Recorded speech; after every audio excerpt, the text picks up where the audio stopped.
जय साईं राम। बाबा जी की असीम कृपा से श्री साईं सच्चरित्र अध्याय 50 हम सभी श्रवण करेंगे। काका साहेब दीक्षित, श्री टेम्बे स्वामी, बालाराम धुरंधर की कथाएं।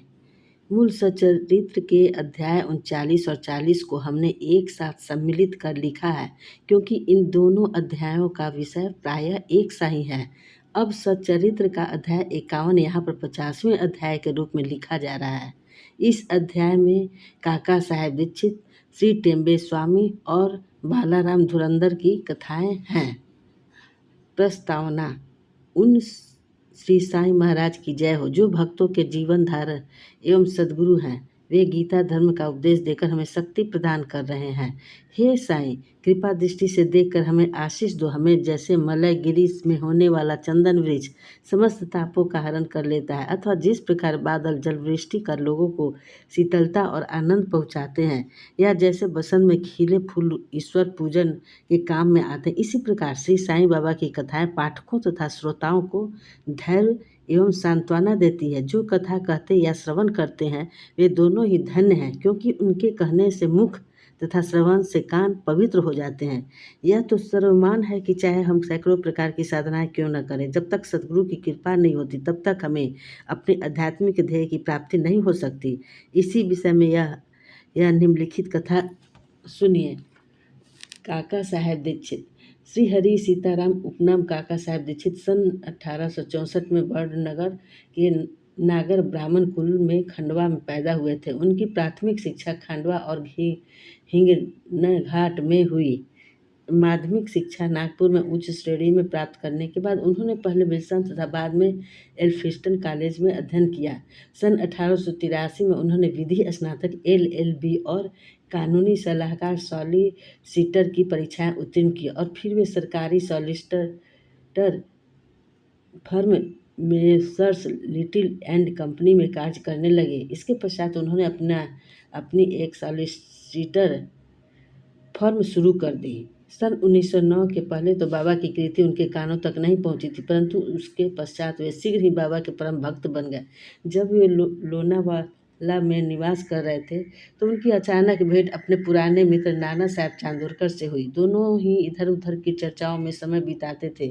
काका साहब ने उन्हें बताया कि जब वे लंदन में थे तो रेलगाड़ी पर चढ़ते समय कैसे उनका पैर फिसला तथा कैसे उसमें चोट आई, इसका पूर्ण विवरण सुनाया। नाना साहब ने उनसे कहा कि यदि तुम इस लंगड़ेपन तथा कष्ट से मुक्त होना चाहते हो तो मेरे सद्गुरु श्री साईनाथ की शरण में जाओ। उन्होंने बाबा का पूरा पता बताकर उनके कथन को दोहराया कि मैं अपने भक्त को 7 समुद्रों के पार से भी उसी प्रकार खींच ले लूँगा जिस प्रकार की एक चिड़िया को जिसका पैर रस्सी से बंधा हो खींचकर अपने पास लाया जाता है। उन्होंने यह भी स्पष्ट कर दिया, यदि तुम बाबा के निजी जन न हो तो तुम्हें उनके प्रति आकर्षण भी न होगा और न ही उनके दर्शन प्राप्त होंगे। काका साहब को ये बातें सुनकर बड़ी प्रसन्नता हुई और उन्होंने कहा वे शिरडी जाकर बाबा से प्रार्थना करेंगे कि शारीरिक लंगड़ेपन के बदले उनके चंचल मन को अपंग बनाकर परमानंद की प्राप्ति करा दें। कुछ दिनों के पश्चात ही बम्बई विधानसभा के चुनाव में मत प्राप्त करने के संबंध में काका साहेब दीक्षित अहमदनगर गए और सरदार काका साहेब मिरीकर के यहाँ ठहरे। श्री बाला साहेब मिरीकर, जो कि कोपरगांव के मामलतदार तथा काका साहेब मिरीकर के सुपुत्र थे, वे भी इसी समय अश्व प्रदर्शनी देखने के हेतु अहमदनगर पधारे थे। चुनाव का कार्य समाप्त होने के पश्चात काका साहेब दीक्षित शिरडी जाना चाहते थे। यहाँ पिता और पुत्र दोनों ही घर में विचार कर रहे थे कि काका साहब के साथ भेजने के लिए कौन सा व्यक्ति उपयुक्त होगा, और दूसरी ओर बाबा अलग ही ढंग से उन्हें अपने पास बुलाने का प्रबंध कर रहे थे। श्यामा के पास एक तार आया कि उनकी सास की हालत अधिक शोचनीय है और उन्हें देखने वे शीघ्र अहमदनगर आए। बाबा से अनुमति प्राप्त कर श्यामा ने वहां जाकर अपनी सास को देखा, जिनकी स्थिति में अपर्याप्त सुधार हो चुका था। प्रदर्शनी को जाते समय नाना साहब पांचे तथा अप्पा साहब गद्रे की दृष्टि अचानक श्यामा पर पड़ी। उन्होंने श्यामा से मिलकर के घर जाकर काका साहब दीक्षित से भेंट करने तथा उन्हें अपने साथ शिरडी में ले जाने को कहा। उन्होंने श्यामा के आगमन की सूचना काका साहब दीक्षित और मिरीकर को भी दी। संध्या समय श्यामा मिरीकर के घर आए। मिरीकर ने उनका काका साहब दीक्षित से परिचय करा दिया और फिर ऐसा निश्चित हुआ कि काका साहब दीक्षित उनके साथ रात 10 बजे वाली गाड़ी से कोपरगांव को रवाना हो जाए। इस निश्चय के बाद एक विचित्र घटना घटी। बाला साहब मिरिकर ने बाबा के एक बड़े चित्र पर से पर्दा हटाकर काका साहब दीक्षित को उनके दर्शन कराए तथा तो उन्हें यह देखकर आश्चर्य हुआ, जिनके दर्शनार्थ मैं शिरडी जाने वाला हूँ वे ही इस चित्र रूप में मेरे स्वागत हेतु यहाँ विराजमान है। तब अत्यंत द्रवित होकर वे बाबा की वंदना करने लगे। यह चित्र मेघा का था और कांच लगाने के लिए मिरिकर के पास आया था। दूसरा कांच लगवा कर उसे काका साहब दीक्षित तथा सामा के हाथ वापस शिरडी भेजने का प्रबंध किया गया। 10 बजे से पहले ही स्टेशन पर पहुंचकर उन्होंने द्वितीय श्रेणी का टिकट ले लिया। जब गाड़ी स्टेशन पर आई तो द्वितीय श्रेणी का डिब्बा खचाखच भरा हुआ था। उसमें बैठने को तिल मात्र भी स्थान न था। भाग्यवश गार्ड साहब काका साहब दीक्षित की पहचान के निकल आए और उन्होंने इन दोनों को प्रथम श्रेणी के डिब्बे में बैठा दिया। इस प्रकार सुविधापूर्वक यात्रा करते हुए वे कोपरगांव स्टेशन पर उतरे। स्टेशन पर ही शिरडी को जाने वाले नाना साहब चांदोरकर को देखकर उनके हर्ष का पारावार न रहा। शिरडी पहुंचकर उन्होंने मस्जिद में जाकर बाबा के दर्शन किए। तब बाबा कहने लगे कि मैं बड़ी देर से तुम्हारी प्रतीक्षा कर रहा था। सामा को मैंने ही तुम्हें लाने के लिए भेज दिया था।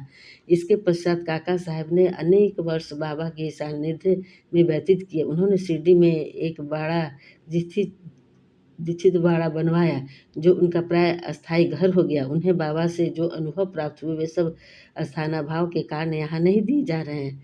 पाठकों से प्रार्थना है कि वे श्री साईं लीला पत्रिका के विशेषांक काका साहब दीक्षित भाग 12 के अंक 6-9 तक देखें। उनके केवल 1-2 अनुभव लिखकर हम यह कथा समाप्त करेंगे।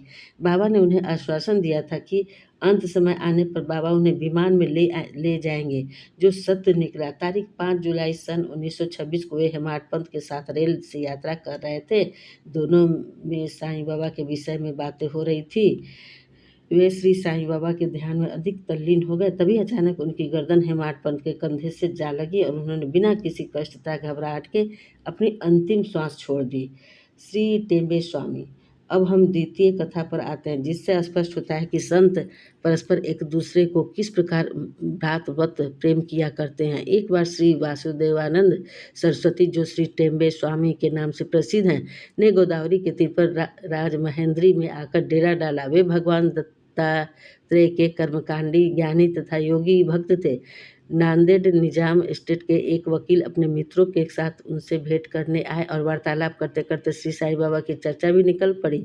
बाबा का नाम सुनकर स्वामी जी ने उन्हें करवद प्रणाम किया और पुंडलीकराव वकील को एक श्रीफल देकर उन्होंने कहा कि तुम जाकर मेरे भ्राता श्री साईं को प्रणाम कर कहना कि मुझे न बिसरें तथा सदैव मुझ पर कृपा दृष्टि रखें। उन्होंने यह भी बतलाया कि सामान्यतः एक स्वामी दूसरे को प्रणाम नहीं करता, परंतु यहाँ विशेष रूप से ऐसा किया गया है।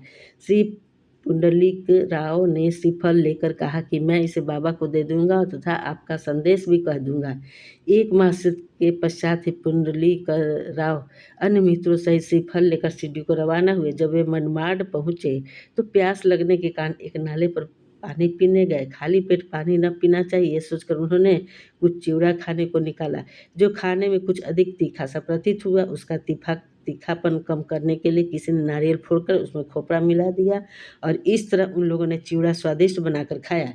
अभाग्यवश जो नारियल उनके हाथ से फूटा वह वही था जो स्वामी जी ने पुंडलिक राव को भेंट में देने को दिया था।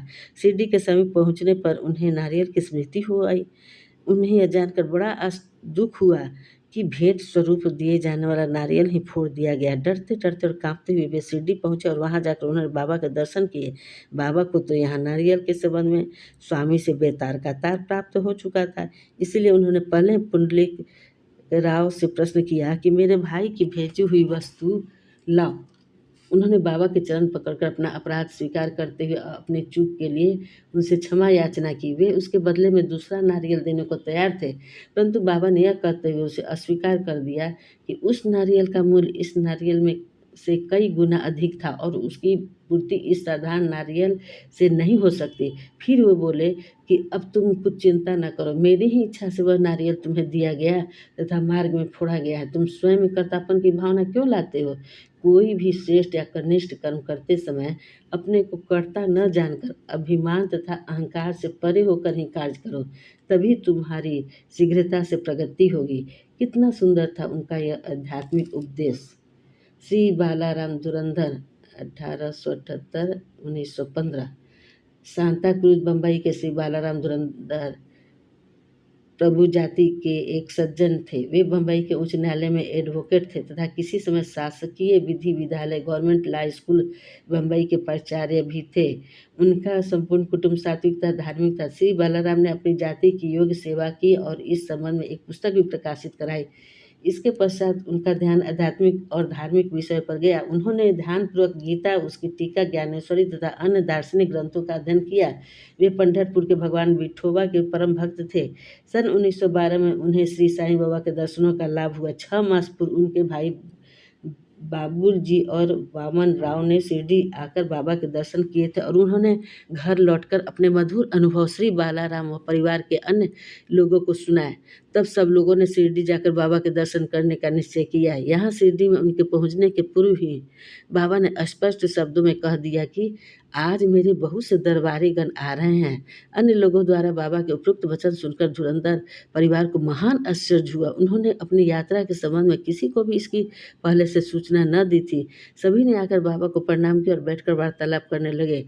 बाबा ने अन्य लोगों को बतलाया कि ये मेरे दरबारीगण हैं, जिनके संबंध में मैंने तुमसे पहले कहा था। फिर धुरंधर भ्राताओं से बोले कि मेरा और तुम्हारा परिचय 60 जन्मों पुराना है। सभी नम्र और सभ्य थे, इसलिए वे सब हाथ जोड़े हुए बैठे बैठे बाबा की ओर निहारते रहे। उनमें सब प्रकार के सात्विक भाव से जैसे अश्रुपात, रोमांच तथा कंठवरोध आदि जागृत होने लगे और सबको बड़ी प्रसन्नता हुई। इसके पश्चात वे सब अपने निवास स्थान को गए और भोजन तथा थोड़ा विश्राम लेकर पुनः मस्जिद में आकर बाबा के पांव दबाने लगे। इस समय बाबा चिल्लम पी रहे थे। उन्होंने बालाराम को भी चिल्लम देकर एक फूंक लगाने का आग्रह किया। यद्यपि अभी तक उन्होंने कभी धूम्रपान नहीं किया था, फिर भी चिल्लम हाथ में लेकर बड़ी कठिनाई से उन्होंने एक फूंक लगाई और आदरपूर्वक बाबा को लौटा दी। बालाराम के लिए तो यह अनमोल घड़ी थी। वे 6 वर्षों से श्वास रोग से पीड़ित थे, पर चिल्लम पीते ही वे रोग मुक्त हो गए। उन्हें फिर भी कभी यह कष्ट न हुआ। 6 वर्षों पश्चात उन्हें एक दिन पुनः श्वास रोग का दौरा आया। यह वही महापुण्यशाली दिन था जबकि बाबा ने महासमाधि ली। वे गुरुवार के दिन शिरडी आए। भाग्यवश उसी रात्रि को उन्हें चावड़ी उत्सव देखने का अवसर मिल गया। आरती के समय बालाराम को चावड़ी में बाबा का मुखमंडल भगवान पांडुरंग सरीखा दिखाई पड़ा। दूसरे दिन काकड़ आरती के समय उन्हें बाबा के मुखमंडल की प्रभा पुनः अपने परम इष्ट भगवान पांडुरंग के सदृश ही दिखाई दी। बालाराम धुरंधर ने मराठी के महाराष्ट्र के महान संत तुकाराम का जीवन चरित्र लिखा है, परंतु खेद है कि पुस्तक प्रकाशित होने तक वे जीवित न रह सके। उनके बंधुओं ने इस पुस्तक को सन 1928 में प्रकाशित कराया।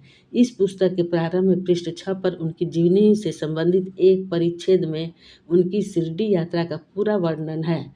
श्री सद्गुरु साईनाथान परमस्तु शुभ भवतु। अध्याय 50 समाप्त हुआ। जय साई राम।